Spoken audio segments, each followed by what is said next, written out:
வாயத்தரங்க CM நான் அப்பயே சொன்னேன். அவர் அமைதியா 5 மணி நேரம் யோகா பண்ற மாதிரி அமைதியா உட்கார்ந்துட்டு இருந்தார். என்னைக்கு அவர் வாயை திறக்க போறோம் அன்னைக்கு நேஷனல் ஹெட்லைன்ஸ், அடுத்த 1 மாசத்துக்கு கதறுவாங்கன்னு நான் 3வது நாள் சொன்னேன். பேச ஆரம்பிச்ச அடுத்த செகண்ட் வெளிநடப்பு பண்ணிட்டாங்க. சட்டசபையில 3 நாளா வாயத்தரங்க செய்யம்னு சொல்லிட்டு அவர் எந்திரிச்சு என்ன பேசுறான்னு கூட கேட்கல. பார்ட்டி ஃபண்ட்னு சொன்னதுதான் மிச்சம். உடனே திமுக அஞ்சிட்டாங்க. இந்த திருடங்கள்லாம் திருடிட்டு ஓடி போகும்போது போலீஸ் துரத்தும் போது யார் திருடன் யார் சொல்றான்னு அவன் தான் திருடனா இருப்போம். அன்னைக்கு சட்டசபையில எல்லாரும் எழுந்து நிச்சுட்டாங்க. பார்ட்டி ஃபண்ட்னு ஏன் சொல்றீங்க? அங்க இருக்க அதிமுகவுடைய பொதுச்செயலாளர் இபிஎஸ் உட்கார்ந்துட்டு இருக்காரு. அவர் அமைதியா உட்கார்ந்துட்டு இருக்காரு. இந்த சண்டையில நம்ம எந்திரிக்க கூடாதுப்பா, நம்ம அமைதியா இருப்போம்.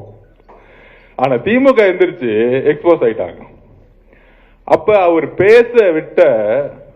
பேசுறது கேட்க முடியல. ஏன் முடியலன்னா அதான் ஆதிக்கம். நான் திருப்பியும் பதிவு பண்ண திமுகவுடைய தோல்விக்கு ஆதிக்கம்.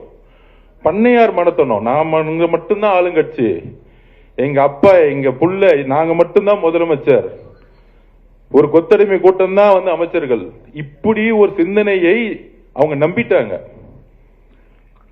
எலெக்ஷன் முன்னாடி ரொம்ப நம்பிட்டாங்க. அடுத்த 26க்கு இப்ப என் டிபார்ட்மெண்ட்லாம் பாத்தீங்கன்னு வச்சுக்கோங்க, நெடுஞ்சாலை துறையிலையும் பொதுப்பணித்துறையிலையும் 2028 வரைக்கும் டெண்டர் போட்டு போயிருக்காங்க. அட்வான்ஸ் வாங்கிட்டாங்க. கரெக்டா மார்ச் மாசம் ஏப்ரல் மாசம் டெண்டரை போட்டு 2028 வரைக்கும் டெண்டரை போட்டுட்டு அட்வான்ஸ் உனக்கு எல்லாம் வச்சுக்கோ, நான் தான் ஆட்சிக்கு வர போறேன். அப்ப அவங்களுக்கு என்னன்னா முடிவு பண்ணிட்டாங்க, ஓகே நம்ம தான் அடுத்தது என் பிள்ளைய தூக்கி அடுத்த முதலமைச்சர் போறேன். ஒரு கடுமையான சிந்தனை வந்துருச்சு அவங்களுக்கு. ஆனா ரிசல்ட் அன்னைக்கு நெஞ்ச மட்டும்தான் பிடிச்சிக்கல, அப்படியே ஷாக் ஆயிடுச்சு. உடனே அதிமுக பேச பார்த்தாங்க. அந்த கதையெல்லாம் நமக்கு எல்லாருக்கும் தெரியும். அதுல கூட்டணி கட்சிகளே சொல்லிட்டாங்க, நாங்க நீங்க அதிமுகவும் திமுகவும் சேர்ந்து பிஜேபி ஆட்சி அமைக்க போகுதுன்னு கம்யூனிஸ்ட் தோழர்கள், ஐஎம்எல் தோழர்கள், காங்கிரஸ் தோழர்கள் எல்லாரும் சொல்லிட்டாங்க. இந்த அரசியல் ஃபர்ஸ்ட் 30 நாள் போச்சு. அடுத்த 30 நாள் நம்ம எம்எல்ஏ கிட்ட 50 கோடி கொடுக்கலாமா, 20 கோடி கொடுக்கலாமா? வேட்பாளராக இருக்கும் போதே 1 ரூபாய் கொடுத்து என் வேட்பாளரை வாங்க முடியல. எம்எல்ஏ ஆன எங்களுடைய சட்டமன்ற உறுப்பினர் கிட்ட எதிர்காலமே இல்லாத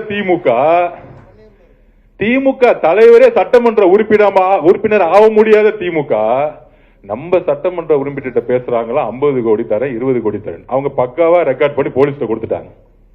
அதனால செந்தில் பாலாஜி காலையிலயும் மாலையிலும் சைன் போட்டுட்டு இருக்காரு. அப்ப நம்ம சட்டமன்ற உறுப்பினருக்கு தெரியாதா? அடுத்த 10 வருஷம் இல்ல, திமுக தலைவர் மு க ஸ்டாலின் அவர்களே, எம்ஜிஆர் உயிரோடு இருக்க வரைக்கும் அவர் சேர்ல இருந்து உங்க அப்பானாலே தூக்க முடியல, எழுதி வச்சுக்கோங்க.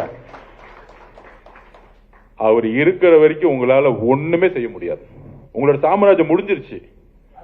அதுக்கு ஒரு 6 மாசம் அவங்க ஒத்துக்கிறதுக்கு. அது வரைக்கும் அந்த கடல்ல மீன் இருக்கு பாத்தீங்களா, எடுத்து தரையில போட்டீங்கன்னு வச்சுக்கோங்க, அப்படியே துள்ளும் பாத்தீங்களா. இந்த 6 மாசம் அப்படியே துள்ளிட்டு இருப்பாங்க. அதை நம்ம கொஞ்சம் கண்டுக்கூடாது. ஒரு 6 மாசத்துல அப்படியே அமைதியா வீட்டை விட்டு வரமாட்டாங்க. அப்ப திமுக தலைவர் சட்டமன்ற உறுப்பினரா வர முடியல, சட்டசபைக்குள்ள வர முடியல. அடுத்தது யாரு எதிர்கட்சி தலைவராகலாம்? நான் உங்களுக்குள்ள ஒரு கூட்டம். எவ்வளவு சிறந்த அறிவாளிகள் இருக்காங்க திமுகல, இன்னைக்கு இருக்கிறாங்க. ஆனா திருப்பியும் மு க ஸ்டாலின் அவர்கள் ஒரு எதிர்கட்சி தலைவர்னா என்ன, ஈக்குவல் டு கேபினட் ரேங்கிங், அமைச்சருக்கு ஈக்குவல். அது தான் புள்ளதான் எதிர்கட்சி தலைவர் ஆகணும்.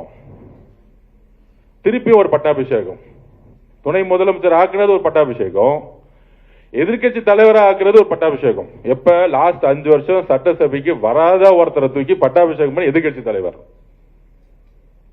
அவரு ஃபர்ஸ்ட் 4 நாள் நம்ம பார்த்துட்டு தான் இருந்தோம் என்ன பண்றாரு அப்படின்னு. எந்திரிச்சு திடீர்னு ஒரு பேப்பர் எடுப்பாரு, சோபா மாடல் அதுன்னு பேசி திருப்பி உட்காந்துருவார். கடைசி நாள்ல முதலமைச்சர் பேச ஆரம்பிச்சாரு.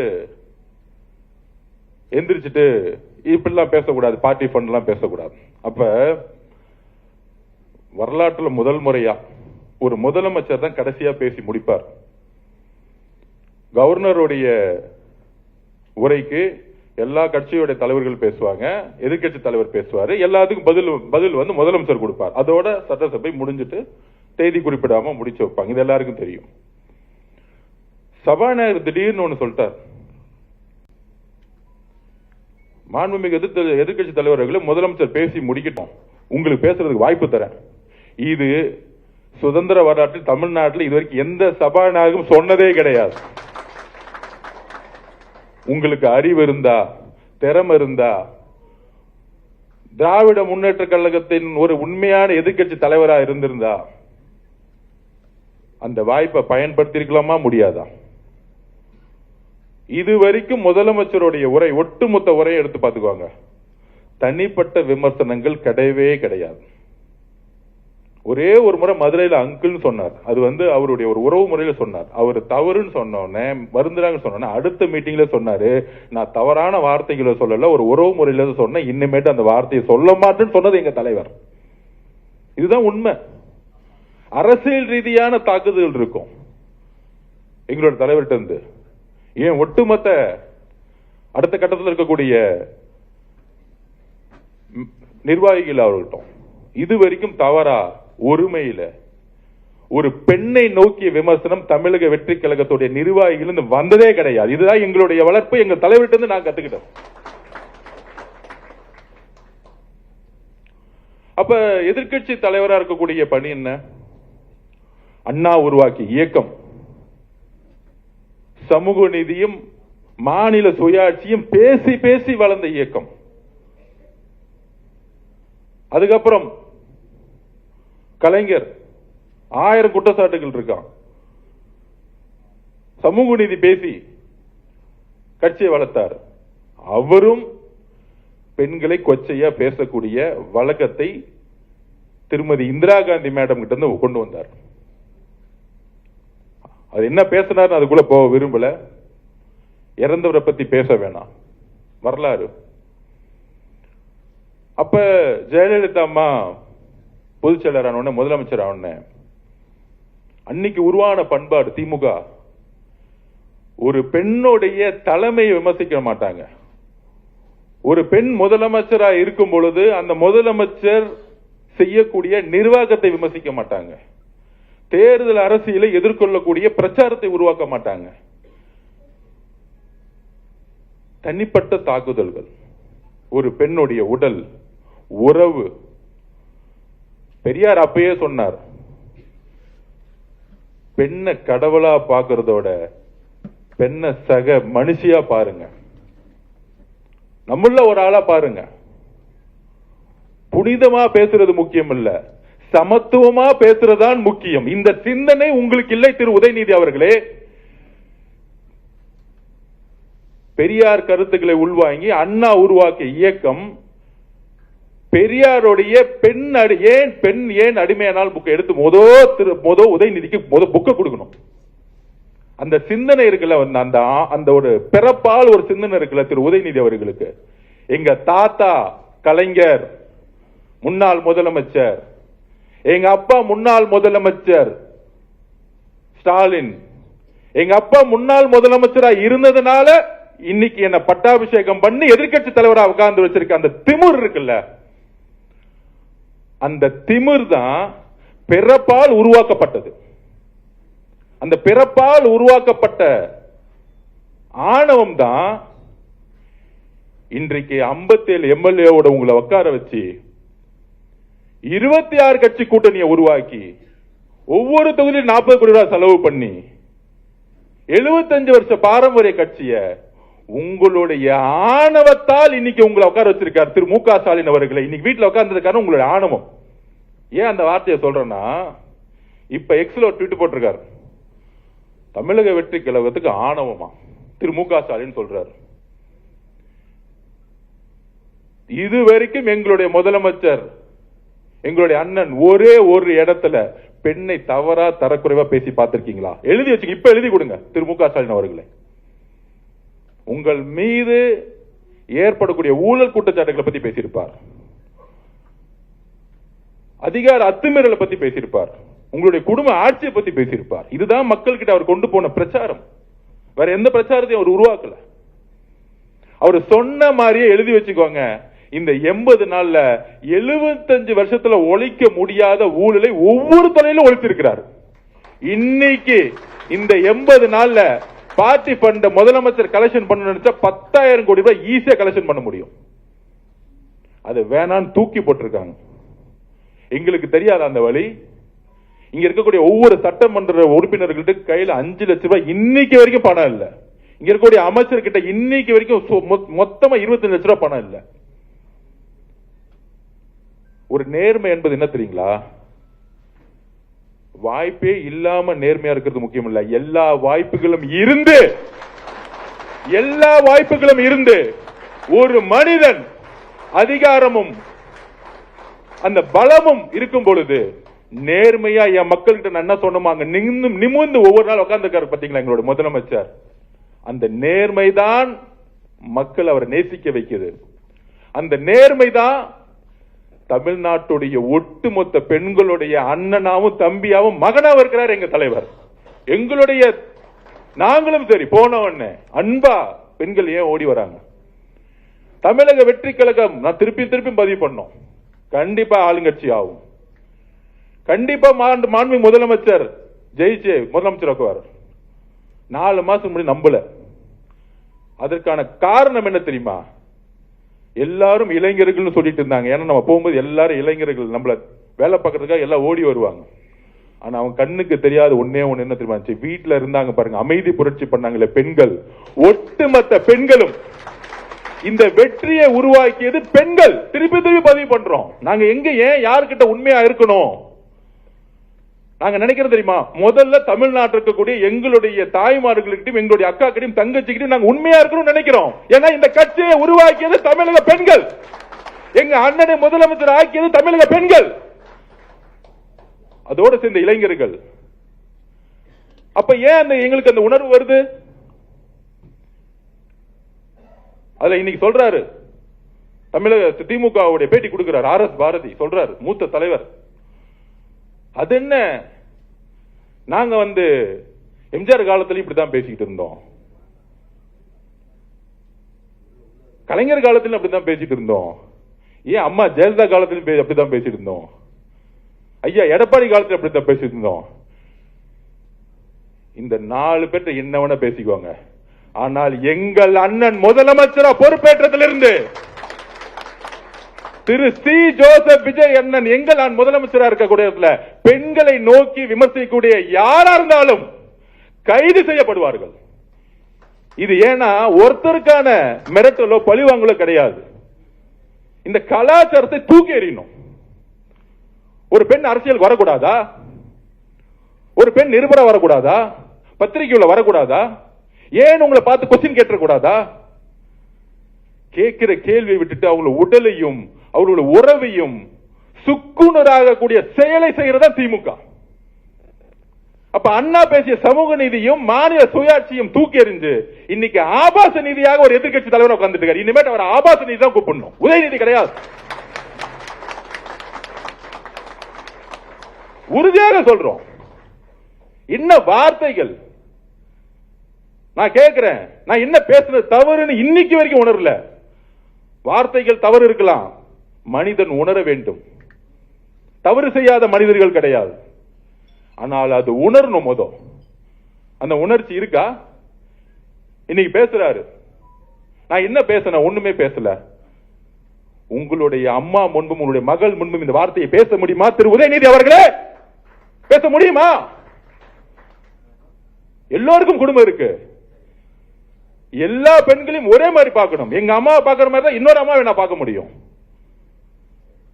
அந்த உணர்வு உங்ககிட்ட இல்ல.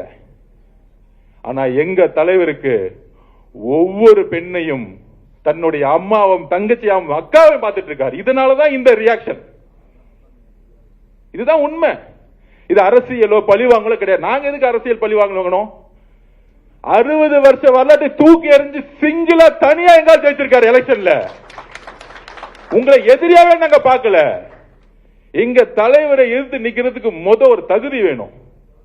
இன்னைக்கு சேலஞ்ச் பண்றேன் திரு உதயநிதி அவர்களே, உங்க தாத்தாவோட ஐடென்டிட்டி, திமுகவுடைய ஐடென்டிட்டி எல்லாத்தையும் தூக்கி போட்டு உங்க எம்எல்ஏ போஸ்ட ரிசைன் பண்ணிட்டு வாங்க.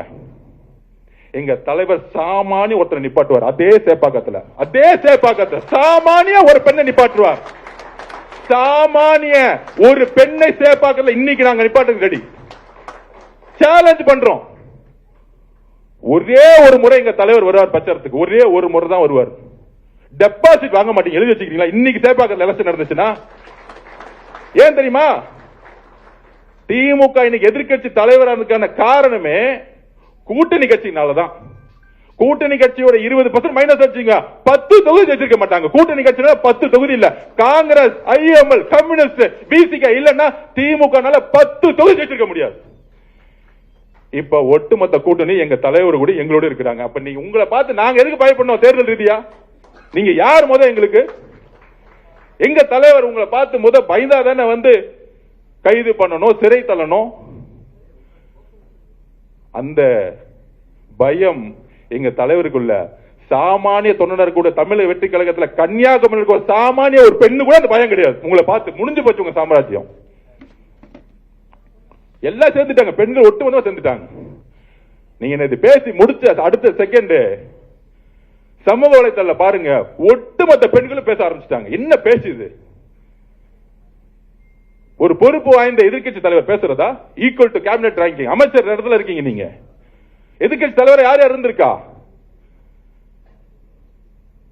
கலைஞர் இருந்திருக்காரு இடத்துல. என்ன பேச்சுகள் இது? மேடம் ஜெயலலிதா உட்கார்ந்து இருக்கா. உங்க இடத்துல எந்த இடத்துல உட்கார்ந்துட்டு இருக்கீங்க? காவேரி பிரச்சனை பத்தி பேசுறோம். காவேரி பிரச்சனை பத்தி நாளைக்கு சட்டசபையில் நீங்க என்ன வேணா கொஸ்டின் கேளு. அதுக்கு உடனே சொல்றாங்க அவர் வந்து நாளைக்கு சட்டசபையில் வந்து நம்ம கேள்வி கேட்டுறாரு பயந்துட்டாங்களாம். 4 நாள் நீங்க என்ன கேள்வி கேட்டீங்க எனக்கு தெரியாது. வக்க அந்த இடத்துல சும்மா உட்கார்ந்துட்டு இருந்தீங்க 4 நாள். நீங்க கேள்வி கேட்கிறீங்களா எங்களை பார்த்து? நாங்க ரெடி. என்ன கேட்பீங்க? இருமொழி கொள்கையா? நீட் பத்தினியா? காவேரி பிரச்சனையா? மேகதாது பிரச்சனையா? சட்டம் ஒழுங்கு பிரச்சனையா? 5 வருஷம் சட்டம் ஒழுங்கு போஸ்கோ சட்டத்தில் எத்தனை பேர் கைது ஆயிருக்காங்கன்னு கணக்கெடுப்போம். நாங்க வந்து 80 நாள் ஆச்சு. 25 வருஷம் ஆண்டது நீங்க. ஒவ்வொரு ஃபைல தொட்டாலும் பண்ணதுக்கான எல்லா தவறுகளும் நீங்க. மேகதாது பிரச்சனைக்கு சிம்பிளா சொல்றேன். 15/4/2026, 25/4/2026 சுப்ரீம் கோர்ட்ல தோத்தது யாரு? சுப்ரீம் கோர்ட்ல தோக்கும்போது ஆட்சியில் இருந்தது யாரு? தமிழக வெற்றி கழகம் ஆட்சியில் இருந்தாங்களா? திராவிட முன்னேற்ற கழகம் தான் ஆட்சியில் இருந்தாங்க. அப்ப சுப்ரீம் கோர்ட்ல கேஸ் தோத்துட்டு நம்ம உச்ச நீதிமன்றம் போக முடியாது. அங்க இருக்கக்கூடிய முதலமைச்சர் திரு சிவகுமார் அவர்கள் அணை கட்டணும்னு சொல்றாரு. இது இப்ப மட்டுமா சொல்றாரு? இந்த 30 நாளா சொல்லிட்டு இருக்காரா? 2 வருஷமா சொல்லிட்டு இருக்காரு. அவர் 2 வருஷமா திராவிட முன்னேற்ற கழகம் கூட்டணி இருக்கும்போது சொல்லிட்டு இருக்காரு. அதனாலதான் இது சென்ட்ரல் சப்ஜெக்ட் ஆகி அங்க நீர்வளத்துறை தான் முடிவு எடுக்கணுங்கிறது சுப்ரீம் கோர்ட் 2018 தீர்ப்பு கொடுத்திருக்கு. இரு மாநில பிரச்சனைகள் வரும்பொழுது நேரா டெல்லியில் இருக்கக்கூடிய நீர்வளத்துறை கிட்ட தான் போகணும்.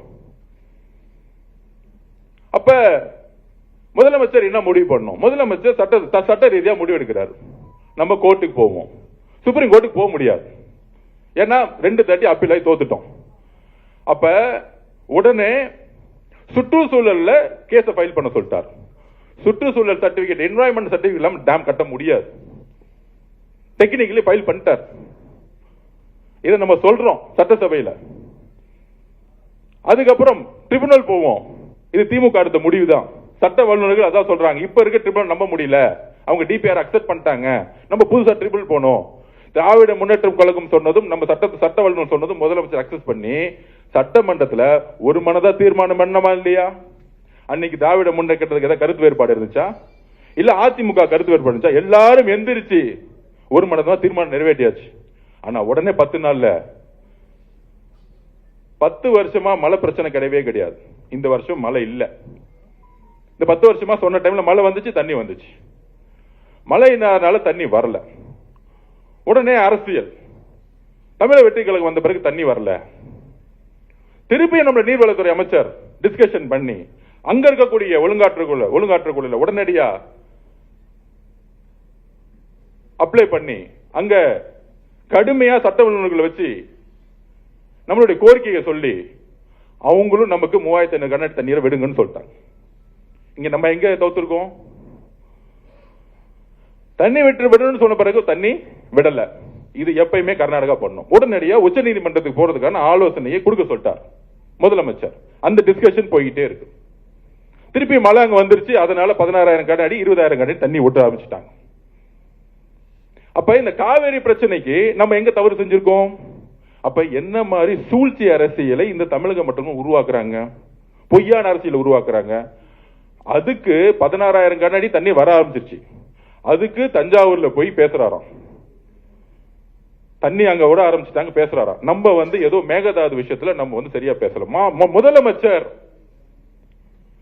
கர்நாடகா போறாரு. அவருடைய நோக்கம் என்ன? ஒரே நோக்கம் தான். அவருடைய நோக்கம் இந்த ஸ்டேட்மெண்ட் விடுறது, ட்விட்டு போறது, பேருக்கு சும்மா ஒரு ஆர்ப்பாட்டம் நடத்தல எங்களுடைய தலைவருக்கு விருப்பமே கிடையாது. செயல். எங்களுடைய தலைவர்னா செயல்படணும்னு சொல்லுவார். அப்ப அவருடைய என்ன இருந்துச்சுன்னா, நம்ம போய் தண்ணி கேட்டாலும் கொடுக்க மாட்டாங்க, பரவாயில்ல. ஆனால் இந்த காவேரி பிரச்சனையை வச்சு இரு மாநில மக்களுக்கான உறவை நாளைக்கு அரசியல் ரீதியா தூண்ட விட்டு சமூக பதட்டம் உருவாயிடக்கூடாதுன்னு எங்க முதலமைச்சர் நினைச்சார். இதுதான் ரீசன், வேற ஒண்ணும் கிடையாது. இதுதான் ரீசன். அங்க கூடிய சில அமைப்புகள் 2028 தேர்தல் வருது. அப்ப இதை ஒரு பிரச்சனையாக்கி தமிழர்களுக்கும் அங்க இருக்கக்கூடிய தமிழக மக்களும் கர்நாடக மக்களும் எப்பொழுதும் இன்றைக்கும் அண்ணன் தம்பியா நம்ம இருக்கிறோம், உறவுல இருக்கும், அக்கா தங்கச்சியா இருக்கிறோம். அப்ப அந்த சிந்தனை வரக்கூடாது. அவர் எல்லோருக்குமான தலைவர். இங்க எப்படி கன்னியாகுமரியிலும் கிருஷ்ணகிரியிலும் அவர் போகும்போது 5 லட்சம் மக்கள் வருவாங்களோ, அவர் கர்நாடகால இறங்கி பெங்களூர் போகும்போது 10 லட்சம் மக்கள் நிற்பாங்க அவர் பாக்குறதுக்கு. இதுதான் எங்களுடைய தலைவர். அவர் கர்நாடக மக்களுக்கு சேர்ந்துதான் யோசிக்கிறாரு, அந்த மக்களுக்கு சேர்ந்துதான் யோசிக்கிறார். அப்ப 2 மாநில உறவை மேம்படுத்தணும். ஒரு பிரச்சனை வரும் பொழுது உறவு சரியா இருக்கணும். ஒரு முதலமைச்சரே அங்க போகும்பொழுது நாளைக்கு சூழ்ச்சி அரசியல் உருவாக்கி ஒரு கழகம் உருவாகாம இருக்கணும்னா, என் மகனே வந்துட்டாரு கனலா இருக்கக்கூடிய ஒரு தாய் சொல்லுவாங்க, ஏன்பா இந்த பண்றீங்கன்னு சொல்லுவாரா? சொல்ல மாட்டாங்களா? இந்த அரசியலுக்காக தான். இது என்ன பெரிய நம்ம அங்க போக கூடாதுன்னு இருக்கு. நம்ம ஒரு உறவு முறையில போவோமே. இது நம்ம கர்நாடகா, நம்ம மக்கள், ஏன் மக்கள் தானே அவங்களும், கேரளால இருக்க மக்களும் ஏன் மக்கள் தான் நினைக்கிறதா எங்க தலைவர். இதுல என்ன தவறு? நீங்க அரசியலா பாக்குறீங்க. அவர் சகோதரத்தை வளர்க்கறதுக்காக கர்நாடகால போகணும்னு நினைச்சார். இதுதான் உங்களுடைய குறுகிய மனப்பான்மை. இதுதான் பதில். ஏன் எங்க தலைவர் அங்க போய் பார்க்கணும்னு உடனே போக கூடாது. ஆனா இந்த திமுக அப்படி சூழ்ச்சி அரசியல் பாருங்க. காங்கிரஸ் இருக்க அண்ணனுக்கு தெரியும். கூட்டணி இருக்கும்போது அதே திரு சிவகுமார் அவர்கள் 2026 திமுக ஜெயிக்கணும் பிரச்சாரத்துக்கு வந்தார். அவர் இங்க பிரச்சாரத்துக்கு வந்தார். அப்ப நீங்க திரு சிவகுமார் அவர்களை மீட் பண்ண கூடாதுன்னு உங்களுக்கு ஏன் தோணல? வந்தாரா இல்லையா பிரச்சாரத்துக்கு? திரு சபரீஷன் உதயநிதிகளும் கூட்டு போய் சிவகுமார் அவர்களை இங்க பிரச்சாரத்துக்கு கூட்டிட்டு வந்தாங்களா இல்லையா? தேர்தலில் திமுக ஜெயிக்கணும்னு இப்ப இருக்கக்கூடிய முதலமைச்சர் திரு சிவகுமார் அவர்கள் இப்ப நான் சொல்றது பழைய வரலாறு கிடையாது, 2 மாசத்துக்கு 3 மாசத்துக்கு முன்னாடி திமுக தேர்தல் பிரச்சாரம் பண்ண வந்தார். இப்ப தெரியுதா மேகதாது அரசும் காவிரி அரசும் எந்த மாதிரி அரசியல் உருவாக்கணும்? இதெல்லாம் ஏன் தெரியுமா உருவாக்குறாங்க? இதுலயும் அரசியல் இருக்கு. கூட்டணி கட்சிகளா இருக்கக்கூடிய நம்மளுடைய உறவுகள் கம்யூனிஸ்ட் கட்சி கிட்ட இவங்களுக்கு ஐடியாலஜி கிடையாது, கொள்கை கிடையாது, இவங்க எல்லாம் பிஜேபி பி டீம் அப்படின்னு ஒரு பொய்யான பிரச்சாரத்தை உருவாக்கி இவங்களுக்குள்ள நமக்குள்ள ஒரு கலகத்தை மூட்டி ஆட்சியை கவுக்குறாங்களாம். அதுக்குதான் நீட்டோட நிலைப்பாடை முதலமைச்சர் தெளிவா சொல்லிட்டார். நாங்கள் நீட்டை எதிர்க்கிறோம். கரெக்டா? நீட் இருக்கவே கூடாது, அதான் எங்க நிலைப்பாடு. கல்வியை மாநில பட்டியல் கொண்டு வரணும், இதுதான் சொல்யூஷன், ஃபைனல் சொல்யூஷன். அது எப்ப நடக்கும் எழுதி வச்சுக்கோங்க. 2029 எங்க தலைவர் முடிவு பண்ணுவார் யார் பிரதம மந்திரி. அன்னைக்கு சட்டம் வரும் பார்லிமெண்ட்ல. முதல் சட்டம் நீட்டை ஒழிக்கப்பட்டது. முதலமைச்சருடைய ஒரே சைலண்டா பண்ணிட்டு போயிட்டே இருப்பார். அவர் எப்பயுமே அதிகமா பேசவே மாட்டார். அது ஒரு உதாரணம் சொல்லிடுவா. சில தலித்துல இருக்கவங்க நிறைய குரல் கொடுப்பாங்க. ஆம்ஸ்டாங் படுகொலை எல்லாரும் போராடினாங்க 3 வருஷம். பெரிய பெரிய அறிவுஜீவிகள் உட்கார்ந்து போராட்டம் பண்ணிட்டு இருப்பாங்க சினிமா துறையில. அண்ணனுக்கு சட்டம் ஒழுங்கு இங்க இருக்கவங்களே பழைய அமைச்சர்களே அவங்களை கொண்டுட்டாங்க, நீதி விசாரணை வேணும், சிபிஐ விசாரணை வேணும்.